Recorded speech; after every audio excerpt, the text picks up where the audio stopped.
Hello friends, now let us take up the concept number 17. This is 12.17, abstract classes and methods. Abstract means you can understand as incomplete.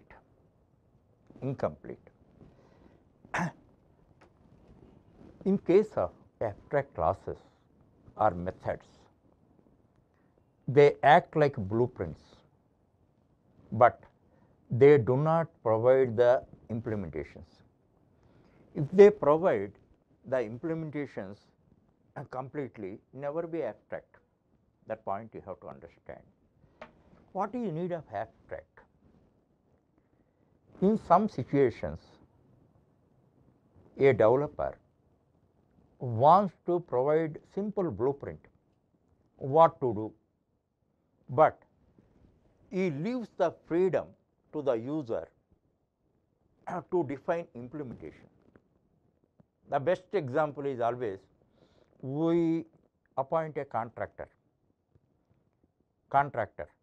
then we tell him what to do. I want a house according to this blueprint, that we tell. How he has to construct and all that, contractor will decide, because he is an expert in that, he will decide. In the same manner, you engage a taxi driver and you define the destination, where to go. Very rarely you tell them take a particular route, understand. So, what to do we want to tell you, and you leave freedom to the user how to do. In such case, you have to define incomplete class, and then in such case you can declare that class as the abstract class. This is the way, this is the modifier, abstract class shape. That means you are defining shape. Shape means, can you draw shape? Shape you cannot draw. Shape means you can perceive. What is that? But when it is concrete, from shape class you can define a square, then it is clear. Triangle, it is concrete. Circle, it is concrete. So, in such case you have to define the abstract, you have to declare it abstract. In this context, one point I have to tell you, gradually, contextually, according to the requirement, I am introducing several modifiers. Already I introduced void, a return type, thereafter public, private, protected, final, now abstract. In the same manner, contextually I introduce the modifiers, and you make it as a practice. Every modifier, whenever you are studying, for which elements they are applicable, what is the purpose of that, you make out your notes.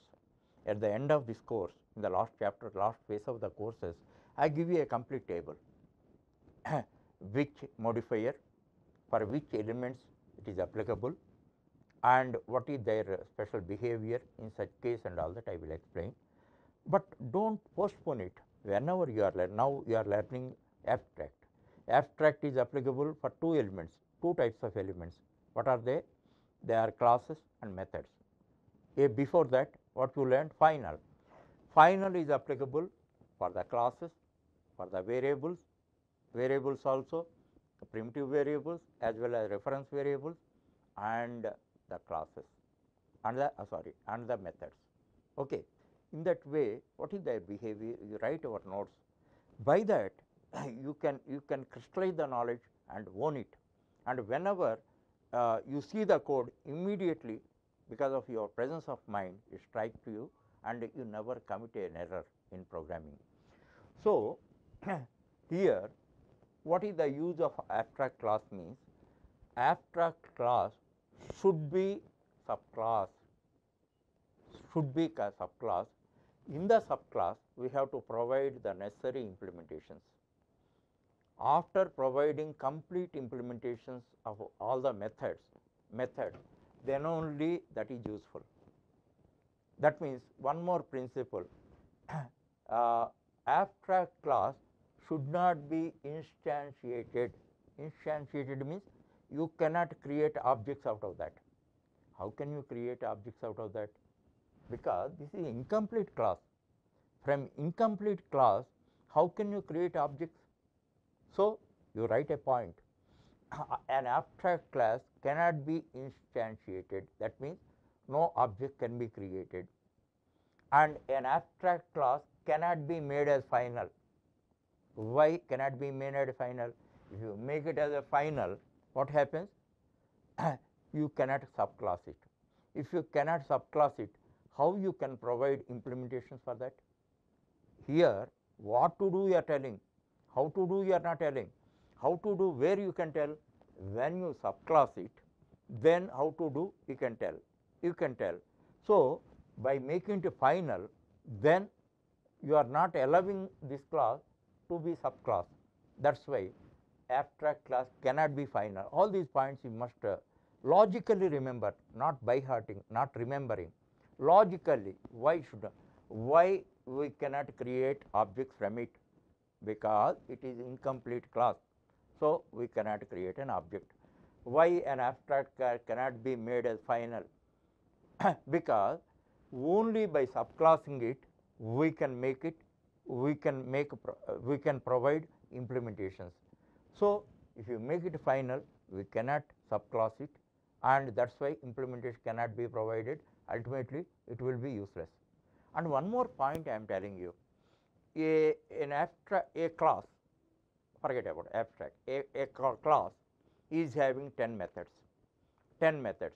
Out of that, for 9 methods, you have provided complete definition, complete implementation, but only one method you declare just a prototype. That means you did not provide the implementation.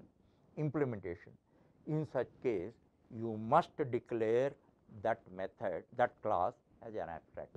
Now, you see, this is a class, this is a class, everything is implemented except this part. This is just 1% or 0.01%. Then also you must declare this class as abstract. That means, if it is a concrete class, it should be defined 100%. There should not be any incompleteness.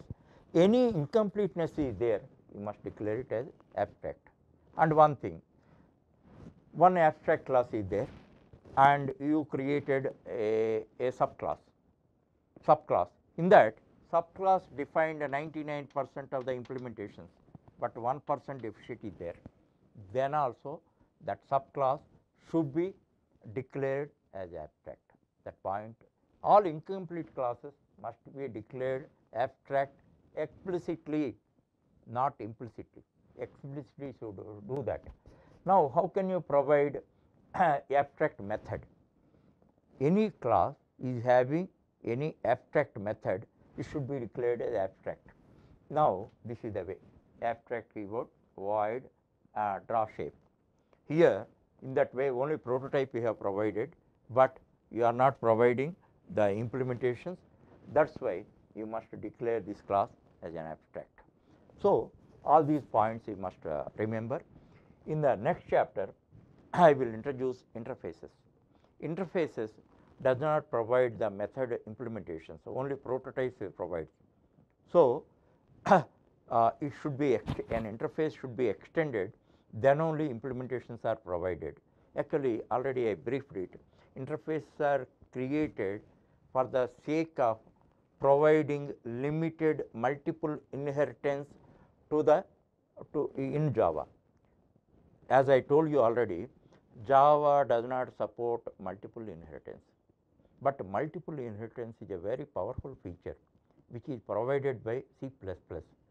Because of some side effects, because of multiple inheritance, Java does not adopt that concept, but indirectly in a limited way through interfaces it provides multiple inheritance, limited way, not as much as provided by C++.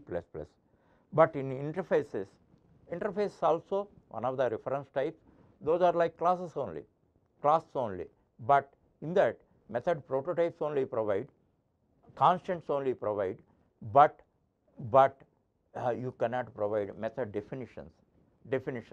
That is why impliedly all interfaces are abstract. That point you have to understand. A very important point you must learn here is